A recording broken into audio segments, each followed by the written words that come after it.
Greetings, fellow Seth lovers. My name is Alexandra Andrianova. I will be doing my Seth presentation on ideas because ideas make the world go round. I have a lot to say, so I'm just going to get to it. When the invasion on Ukraine happened, which is, as many of you know, where I'm from, and a bit of earth that I love with all of my heart. When that actually happened on February 24th, 2022, nearly 1 month ago, I couldn't believe it. We're there, really? Here and now, we're really in that place again. I was devastating. I had relatives that were in Kiev, that were living in Kiev. My cousin and her family and her little daughter Anastasia, and we were in contact during those first few days. And they were telling me that everybody was gathering in the garages of the buildings that they lived in, because the buildings are over 25 stories tall, and at night they would gather in the garages and sleep there, and in the daytime her little girl, my niece Anastasia, she would sleep in the bathtub as the parents would take turns sleeping. That was devastating. But I have to remember and make the very important distinction between primary and secondary experiences. An idea I've never even heard of before Seth, I don't think. Seth says that those that don't believe in war will not experience war directly. My primary experience in this moment is not of war. It is not of bombs. It is not of smoke in the air. I see sunshine and greenery, tulips growing, plants everywhere, with babies around me. I can almost feel the 400 sunflower seeds I planted in the backyard and all over my property sprouting and coming to life. So this brings me to my first very important point, and that is the distinction between primary and secondary experiences. A primary experience, as defined by Seth, is that which exists immediately in sense terms in your moment of time, the contact of body with environment. A secondary experience is information that you receive through reading, watching television, discussions with others. Secondary experiences are highly symbolic. Reading about a war in the middle of a quiet afternoon is not the same thing as being in a war, as Seth says. And many of us are not in a war, and we have to remember this. Reading about the possible annihilation of mankind through nuclear destruction or other stupidities while you are sitting calmly enough in your living room is obviously divorced, far divorced from the actuality described in an article or on the news or what have you. These are very important points to remember when it comes to keeping one's own sanity, especially in times like these. Seth states that while disasters imagined or encountered second-handedly may later occur, they are far different from physically encountered ones. You only add to their unfortunate nature by negatively brooding upon what might happen in the future, and you destroy your own stance in time. Understand that everything is energy, conscious energy, to whatever extent. Where you focus your attention, your energy, that is what you attract more of. Seth says, I quote, "You are meant to deal with your immediate primary experience, and in so doing, you take care of your responsibility. You are able to take action in your own experience and therefore affect others." This is not about being ignorant of wars in other countries, nor is it about closing your eyes to the injustices of the world. If you allow these experiences to overcloud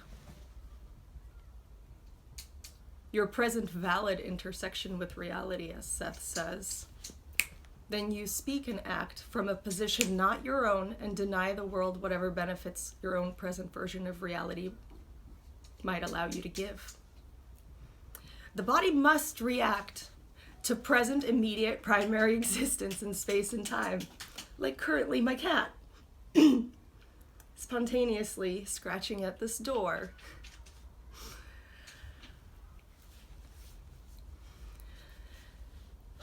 Seth states, "The body must react to present immediate primary existence in space and time. Otherwise, you confuse your psychological and corporal stance. For the body cannot be in a situation of safety and danger at the same time. It wastes its resources fighting imaginary battles." Now, for some people, war is a primary experience, and they must react to that primary sense data. But I must remember that it is not currently my primary experience, because if I choose to take that on, if I focus there, and yes, it is a choice, whether conscious or not, it is a choice. I confuse myself and my body. I'm essentially putting my body into a state of neurasthenia, which is nervous exhaustion, and thereby overtaxing it. And I can be of no help to anyone if I do that. Which brings me to worry. Here's a radical idea. To worry is a choice, and it is a deleterious one. Seth says the following passage, and I agree entirely. "Your society teaches that it is almost virtuous to worry. I would not go so far as to say that it is immoral to worry, but worry is a biological impediment. It increases the concentration upon whatever problem is involved, for one thing, and has a self-hypnotizing effect. Not to worry in your society can seem quite impractical indeed. Yet, a refusal to worry as such will often show remarkable results by freeing the creative mechanisms, relaxing the body, and therefore allowing solutions and resolutions to occur naturally. Worrying impedes your reception of framework to activity." He goes on to say, "I want Rupert in particular to take one day at a time. I want him to do the best he can in that day, to refuse to worry about anything. That takes a firm decision. Instead of Star Trek's 'I will not kill today,' have him substitute 'I will not worry today.' This is to be followed with a focus toward relaxation. Simply keep relaxation in mind." And Seth does also state that relaxation is a part of the creative process. It's very important. Another passage. "If you worry about the world, you can somehow perhaps save it, or so many people think. If you don't worry about the world, you're considered unfeeling, and it certainly seems ridiculous to imagine that the world can somehow take care of itself and even remedy whatever damage it seems man has done to it. You are used to thinking, however, that worry is an acceptable method of showing concern for private or public affairs. The best thing you can do for yourself or your loved ones or the world is to stop worrying and hence release all of the negative thoughts therein generated." These passages are extremely important and helpful to me, as I'm sure they are to many of you And this applies in all kinds of life situations, not just what's going on in the world right now. This is a general truth. We must be able to stop and examine with an open mind which systems we are energetically promoting and supporting with our thoughts, beliefs, and ideas, and thereby which systems we are actually feeding. Seth says, Seth says, if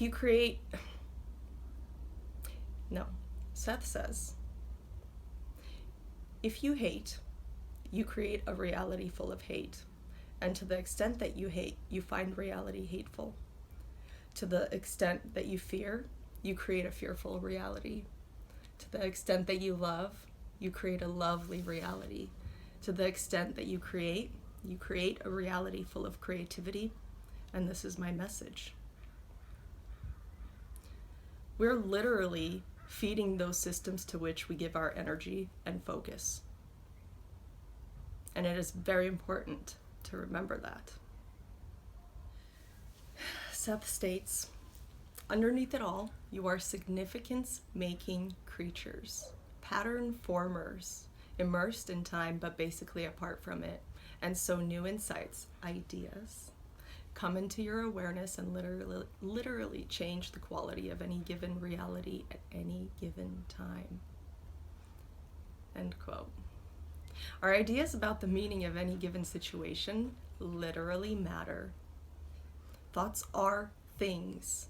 That's a direct Seth quote. The meaning we assign to something will be faithfully reflected in reality. Seth says, the world as you see it is a reflection of what you are. Why? Because our beliefs, feelings, emotions, and expectations form our reality. Beliefs are repeated thoughts, the things we whisper most to ourselves, regardless whether they are conscious or subconscious, which is why it is so important to be aware of our beliefs and to make those that are unconscious conscious.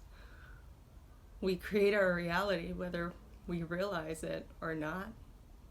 We are stepping into becoming conscious creators, and we must take responsibility. There's a passage, and I'd like to read a Seth passage. You are meant to look at your physical condition, to compare it against what you want and what is good, and change the inner self accordingly. Any evils in the world are symptoms of your own inner disorders and are meant to lead you to cure them.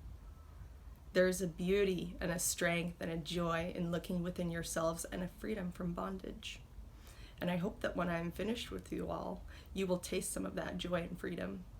You will not get it from a book. You will not get it like your chocolates, indicating the box on the table wrapped up in a merry box. You will not get it by making exceptions. You will not get it by saying, I am the exception to the rule. You will not get it by running away from yourself. You will find this joy and this freedom by learning to look inward and by realizing that you create the reality that you know. Now I speak to you somewhat harshly, and yet all of you know that what I say is true. You must look inward and apply these truths. It does no good to look outward and apply them to others. You must take the first step and take the responsibility for yourself, and then you have the freedom to change. If you do not accept the responsibility, then you do not have the power to change, and the power to change is within you. Seth says also that there are no limitations to the self. This is reiterated over and over throughout the material. In relation to this, I will also use the following quote. You necessarily limit your own knowledge or the knowledge possible to you when you limit your definition of reality or possibilities of reality. End quote. If you fight for your limitations, you get to keep them. Our journeys are about conscious expansion. And ideas are what make the world go round. Seth famously quotes, "Ideas are more important than genes." I'd like to share a beautiful example of how that plays out in waking reality.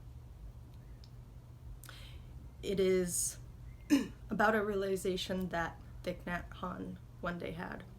I will read you this passage by Thich Nhat Hanh. He says, "The day my mother died, I wrote in my journal, 'A serious misfortune of my life has arrived. I suffered for more than 1 year after the passing away of my mother, but one night in the highlands of Vietnam, I was sleeping in the hut in my hermitage. I dreamed of my mother. I saw myself sitting with her, and we were having a wonderful talk. She looked young and beautiful, her hair flowing down. It was so pleasant to sit there and talk to her as if she had never died. When I woke up, it was about 2 a.m, and I felt very strongly that I had never lost my mother. The impression that my mother was still with me was very clear. I understood then that the idea of having lost my mother was just an idea. It was obvious in that moment that my mother is always alive in me. I opened the door and went outside. The entire hillside was bathed in moonlight. It was a hill covered with tea plants, and my hut was set behind the temple halfway up. Walking slowly in the moonlight through the rows of tea plants, I noticed my mother was still with me. She was the moonlight caressing me, as she had done so often. My mother was still with me. Very tender, very sweet, wonderful. Each time my feet touched the earth, I knew my mother was there with me. I knew this body was not mine, but a living continuation of my mother and my father and my grandparents and great-grandparents, of all my ancestors. Those feet that I saw as my feet were actually our feet. Together, my mother and I were leaving footprints in the damp soil. From that moment on, the idea that I had lost my mother no longer existed. All I had to do was look at the palm of my hand, feel the breeze on my face, or the earth under my feet, to remember my mother is always with me, available at any time." Thich Nhat Hanh.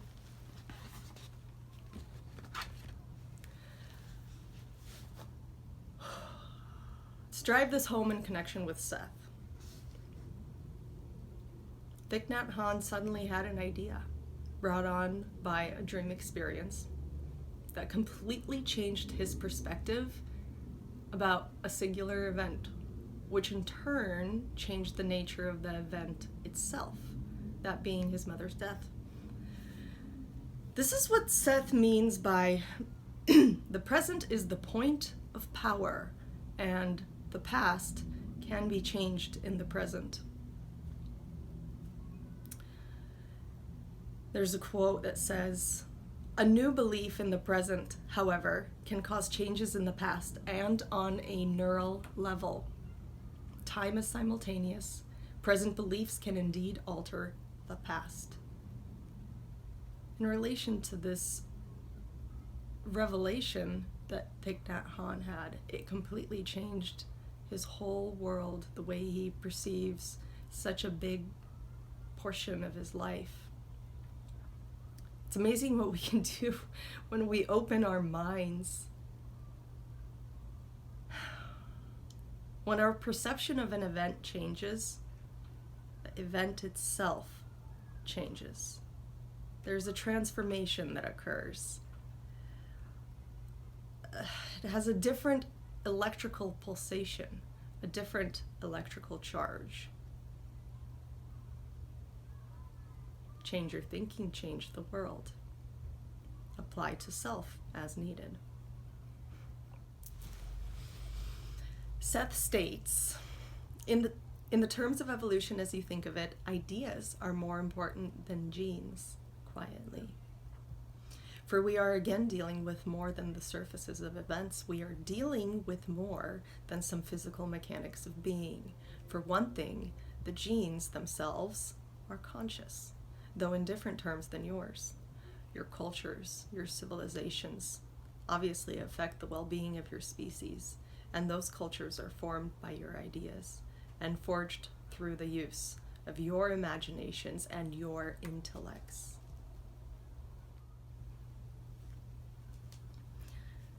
Another thing I wanted to talk about is this.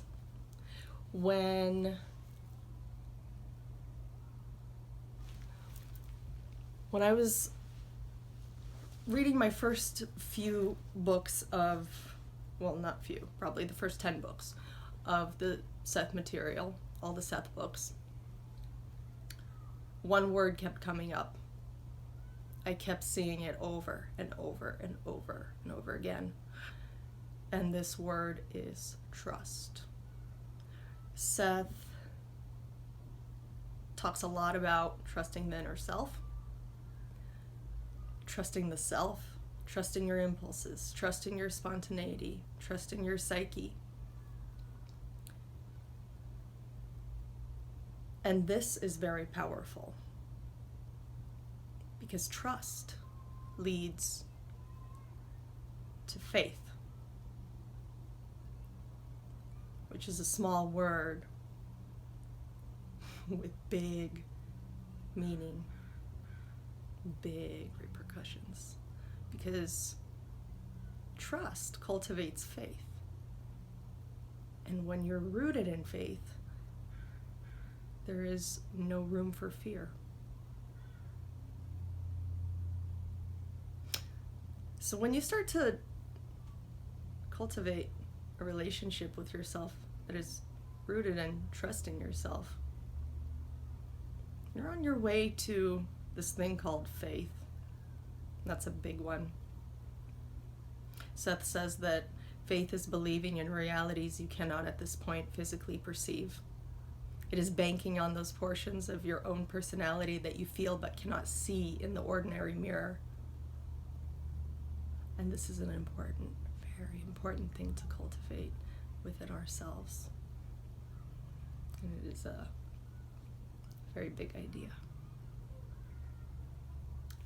There is a very ancient, very beautiful Native American legend that I'd like to share with you all. It goes something like this. One day, there was a forest fire, and all the animals fled in terror away from the fire. As they were making their migration, the jaguar noticed that a little hummingbird flew right by him and past him toward the fire. A little while later, he saw the same hummingbird coming back the other direction. A while later, same hummingbird going back toward the fire. And he was perplexed by this, didn't understand what in the world this hummingbird was doing. So he finally thought to ask. And he said, "Hummingbird, what are you doing? Why? Everyone's running from the fire, but you seem to be going back and forth." And the hummingbird said, "I make my way to the lake. I fill my beak with water. And then I fly toward the fire and dump the water from my beak onto the fire." And the jaguar said, "Surely you must be crazy. Surely you cannot possibly think or believe that your tiny little self can put this tremendous forest fire out by yourself." And the hummingbird replied, "No, I know that I cannot do it alone, but the forest is my home, has always been my home.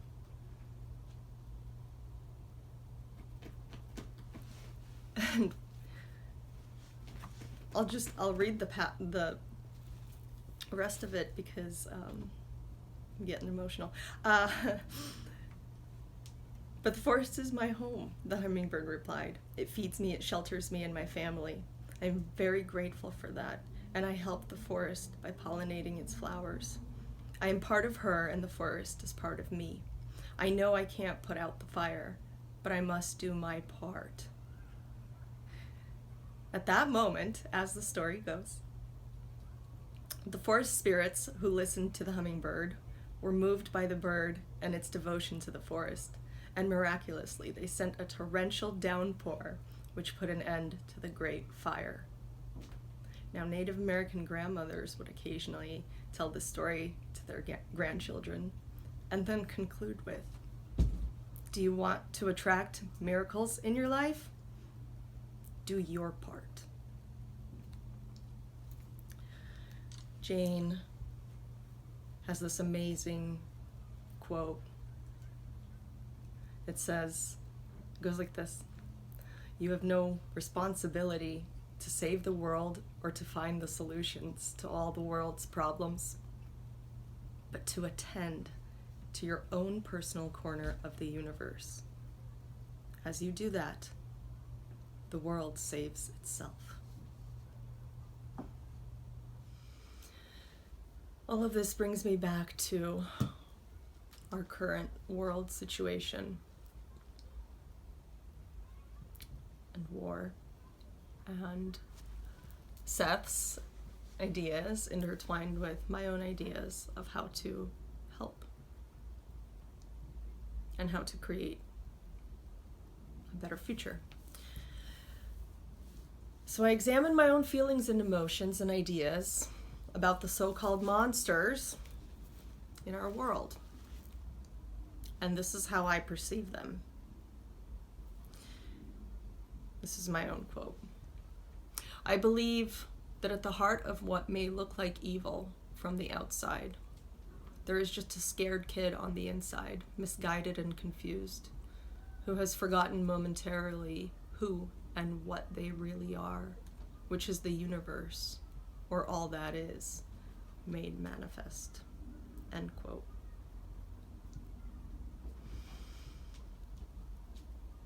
So it is this confusion that is currently working itself out. I do not hate them, nor beat my chest about the injustices they are creating in the world.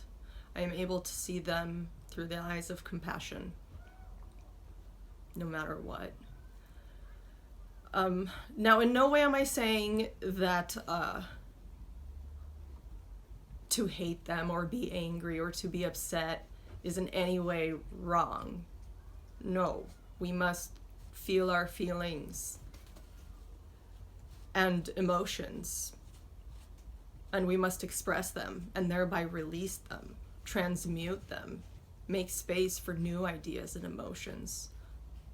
Otherwise, they bottle up and boil over, and we find ourselves with a self-created Pandora's box full of shit. So it's very important to feel your emotions, express them when you feel them, and release them. Now here I'd like to speak of war intertwined with Seth's and my own ideas of peace. And I'd like to start with this quote by Dalai Lama. So it goes like this. At the end of his talk, someone from the audience asked His Holiness, the Dalai Lama, "Why didn't you fight back against the Chinese?" His Holiness looked down, swung his feet just a bit, then looked back up at us and said with a gentle smile, "Well, war is obsolete, you know." Then, after a few moments, his face grave, he said, "Of course, the mind can rationalize fighting back, but the heart would never understand for it. Then you would be divided in yourself, the heart and the mind, and the war would be inside you." It's the probably the best explanation I've ever heard for not fighting back. And very true. Seth says, there are deeply hidden areas of human behavior far below the surface of actions, and these cause the actions. They are psychic exchanges. Before the beginning of any war, subconsciously, each individual knows not only that a war will occur, but its precise outcome. Battles, like other physical acts, exist first in the mental realm. When this realm is peaceful, there are no wars. All of your physical activities, from the political to the economical and to the most insignificant individual concerns, have their origin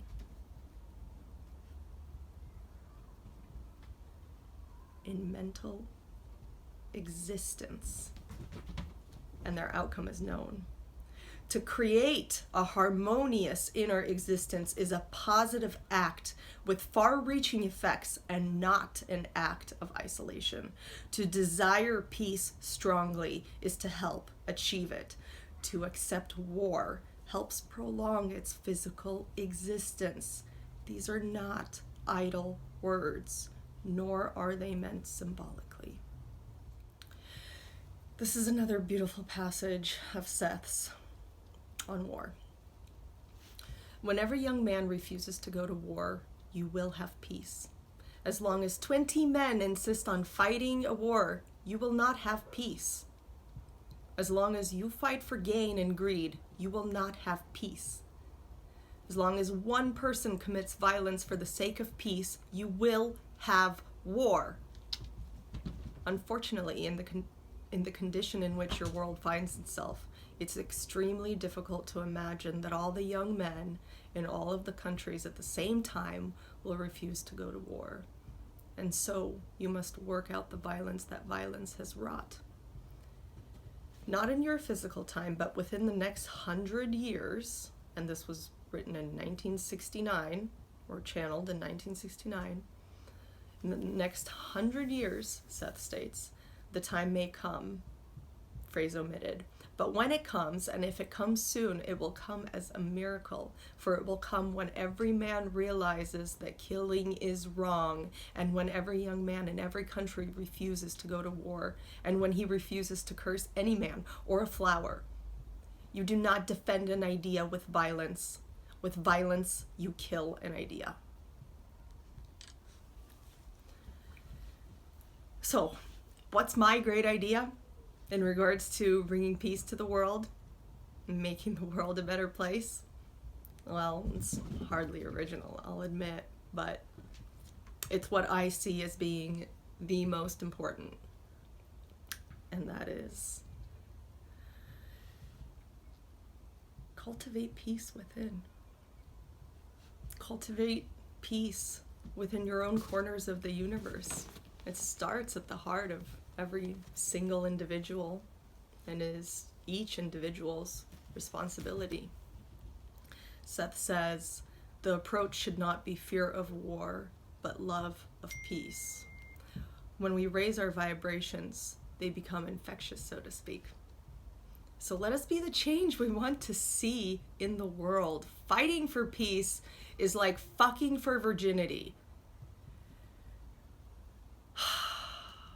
Cultivate the peace within. Be the peace.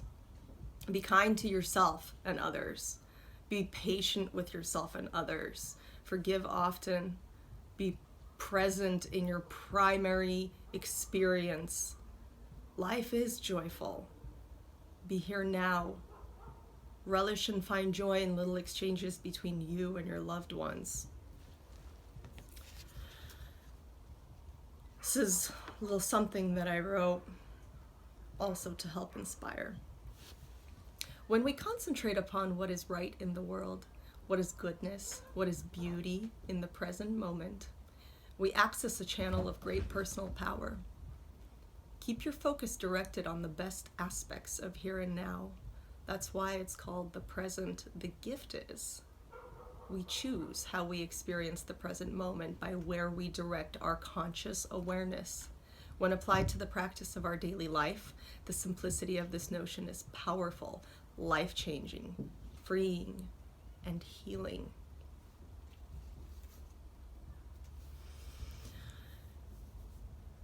Global peace is possible, but we must believe this, for our beliefs create our reality. The world is ready for peace. That's what I see. And if you'd like, please join me and assist me in envisioning every single man and woman putting down his or her weapon and refusing to fight. Maybe replace the weapon with a sunflower. I don't know. Be creative in your mind. But see it. Miracles are the norm, actually. Imagine how joyful you would feel to receive news at such a miracle. Feel those feelings of the triumph and the glee. Feel the world coming together where every single soldier says yes to peace. Perhaps I may sound childish or foolish or like a dreamer or silly heart, but I'm not the only one, and maybe the world could use more people with ideas like that. We are each, oh, so powerful. Dream it, spread the idea around. Drop it in your framework too, then pick it back up again. Imagine it, see it, everyone putting their weapons down and saying yes to peace. I'll close with this passage by Seth. You are each at the center and focus point and an individuality. And around you are circling realities, and you have an existence in each of these. The inner self is aware, but the conscious self is not aware. It seems to you, as you read the session, that you are small and tiny, with reality spinning about that you can neither see nor understand, but this is not the case, for a part of you does know. You are a part of these encircling realities, and your dreams and thoughts and wishes affect those realities, even though you are not consciously aware of this. And when you pluck a finger into the air, then you disturb and change and alter other realities that you cannot see nor touch, and other realities in which a finger, as a finger, does not exist. One thought sends out ripples that change and alter. One of your own dreams rising out from you as its center. It touches and changes these other realities. There is no feeling that you have. There is no word that you utter. There is no thought hidden in the deepest environment of your brain that does not have a reality different than the one you know. That does not reach out and change and grow and alter worlds of which you have no knowledge. Hope this was helpful information to some of you. This is kind of what was in my heart and where I was guided to go with this presentation. So I've hit all of my most important points. And now it's time to go. This is my contribution. And thank you so much for taking the time to listen to me.